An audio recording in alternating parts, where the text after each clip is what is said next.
Welcome to the Freshman Podcast. It's your boy Josh, also known as Jay Fresh. To my right, we have Ye, also known as Yeski. Back at it again with a new drop. We are talking about the NBA opening night. Gotta talk about my Nets. Gotta talk about his Bucks. Gotta talk about the Warriors, and gotta talk about the Lakers. So let's get to it. We're gonna start off with the Milwaukee Bucks and the Brooklyn Nets opening night game. Go ahead, Ye. I'm gonna let you start.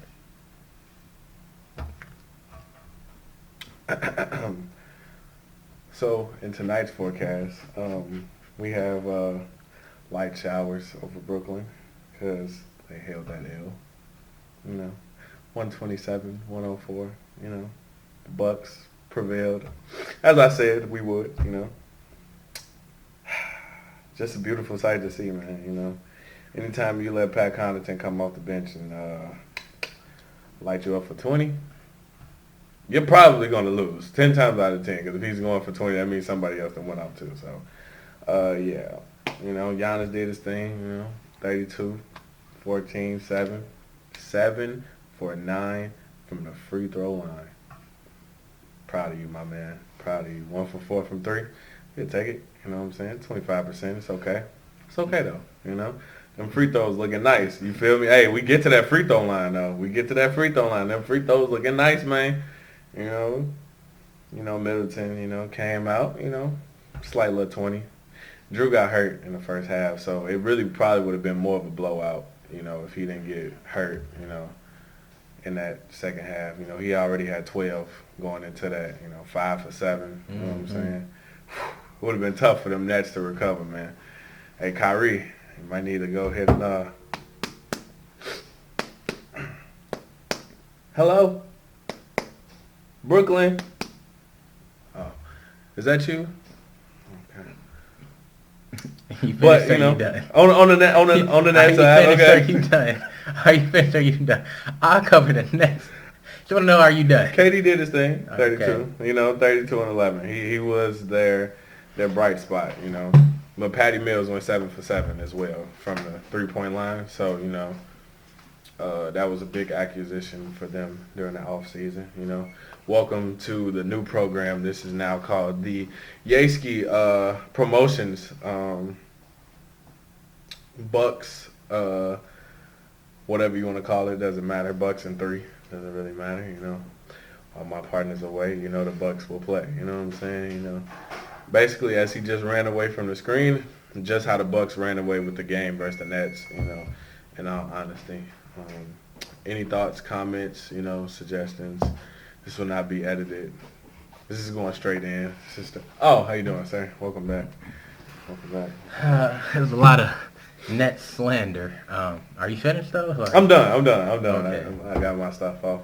You kind of took everything I wanted to say. Big shout out to Patty Mills, 7 for 7, 3 off the bench. I'm gonna need that this season. James Harden near triple double, 20 points, 8 rebounds, 8 assists. I don't know. He just doesn't seem like himself. He just...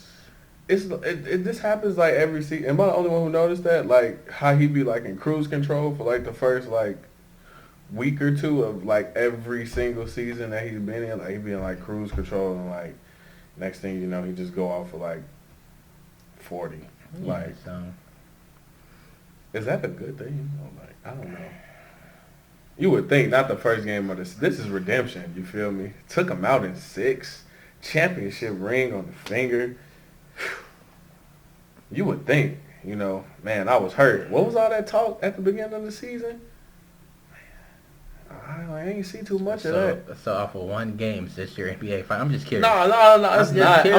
I'm just saying, like, all right, so, you talk all that stuff at the beginning of the season. You played them the first night. Mm-hmm. You would think, hey, I'm finna cook. I mean, near triple double on opening night. That's nothing to sneeze at. What? Okay. When the last time you put up a triple double? All right, moving forward. Sad. KD 32 points, 11 rebounds, 4 assists. I just think overall, it's gonna take a little bit of time for the new faces and the new people to gel. That's all. I mean, obviously you're gonna get what you get from KD and Harden on a consistent basis, but it's the rest of the guys.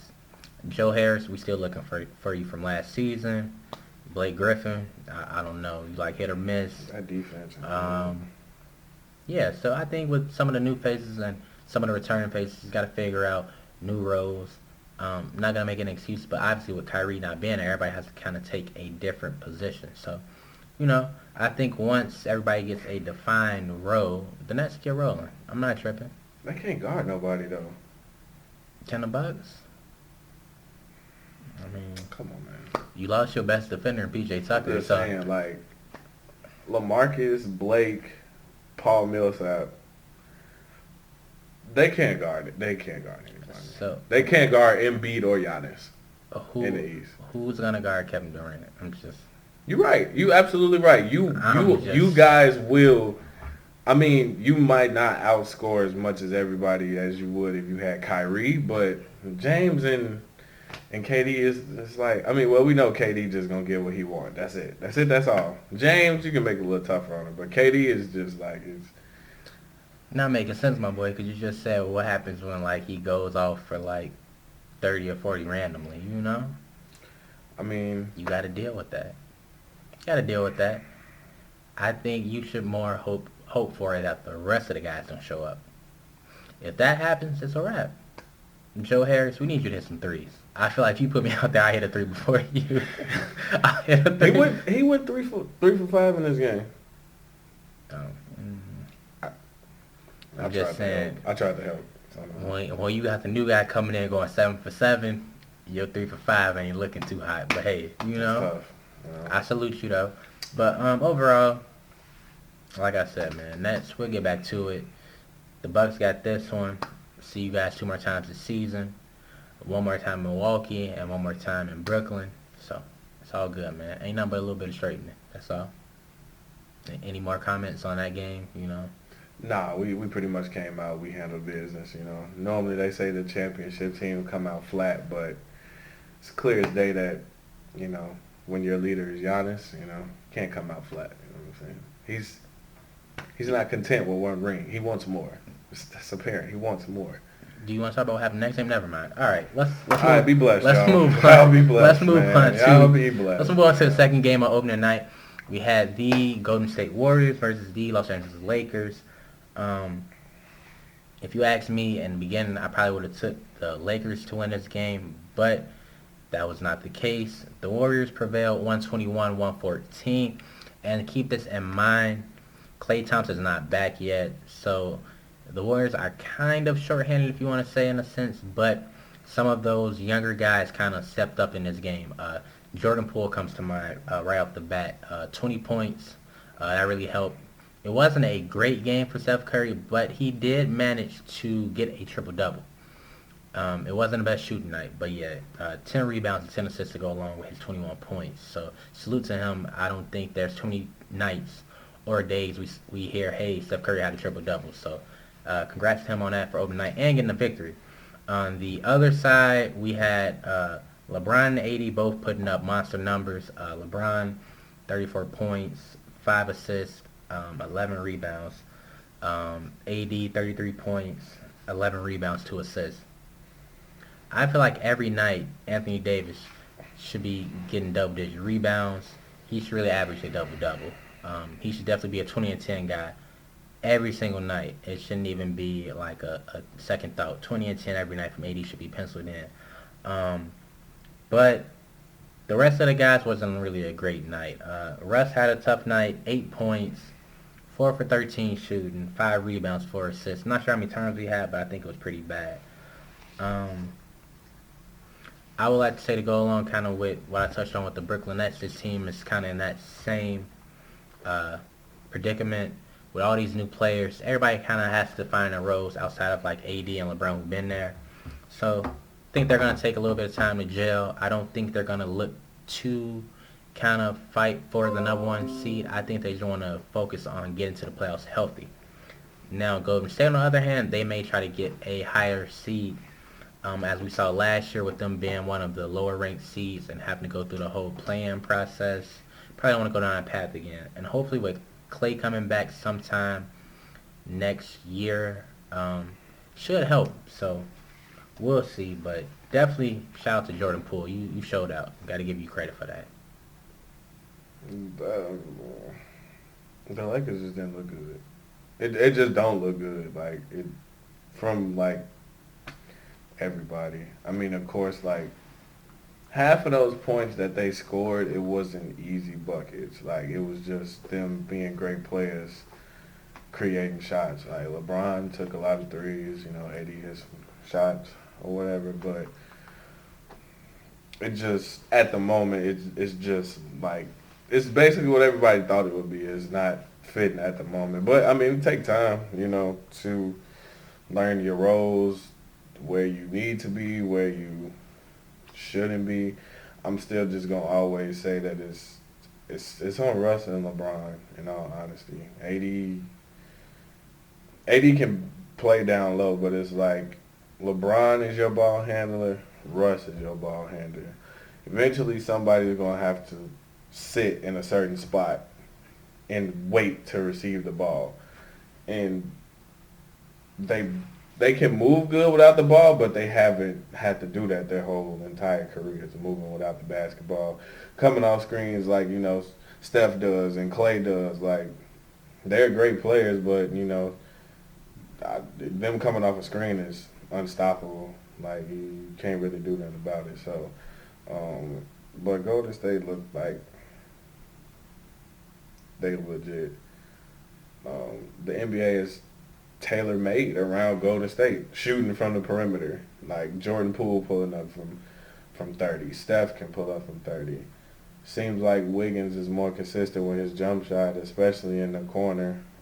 Clay is not even back yet. So like one of your main shooters out like is not even back yet, and you still gotta deal with containing Steph. And seems like once Clay come back, that Jordan Poole will be off the bench to help the spark. So, but it's tailor made for Golden State to win.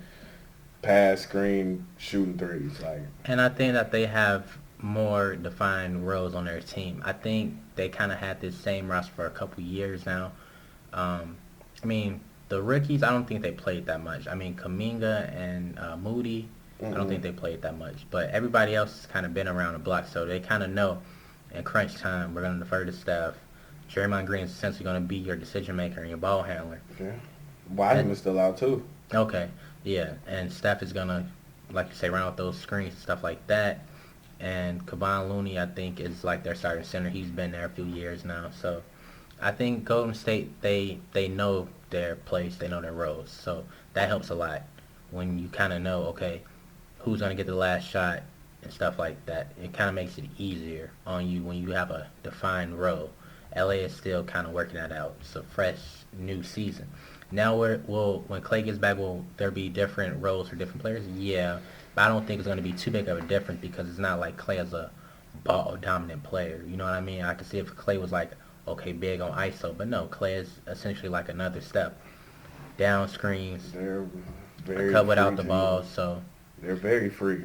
yeah. They're very free. Like you can see, Jordan Poole has the green light. Like all of them basically have the green light to shoot the ball. Like when it's time. So they're like a very free flowing team. You know, they're gonna get up a lot of shots. They're probably gonna hit a lot of shots, but you know, we'll see how it comes down in the end because it's like you say, you know, you live by the three, you die by the three. You know, you can see in the last, even in this year's finals, that defense is what won the games in the end. With the Bucks getting the steals and the blocks in the end, so you know we'll see, you know, how that plays out with them getting up that many shots and living and dying by the three. So, but you know, so far, so good. I mean, it's just the first game of the season, so we'll see what happens later on down the road. But I'm glad you understand that. Just the first game. No need to overreact. no need to overreact. Still Nets in four, man. That's all I gotta say. Okay, got it. That's all I gotta say. Got it. Okay. Debatable. It's highly debatable. If Giannis is hitting jump shots like he did in the preseason, Oh, all right, let's just go ahead. I'm just saying. Keyword preseason, man. Okay. I like that you said that, What about Ben Simmons? Because he don't shoot in the preseason. He shoots before the preseason and training camp. So you know what? This was about opening night. Had nothing to do with him. You just had to throw that in there. Right, I did. You're I had sad. to get that shot off. Thank you guys for tuning in to another episode of the Freshman Podcast. Make sure you like, make sure you comment, make sure you subscribe. Ben Simmons, I rock with you, man. And we're out.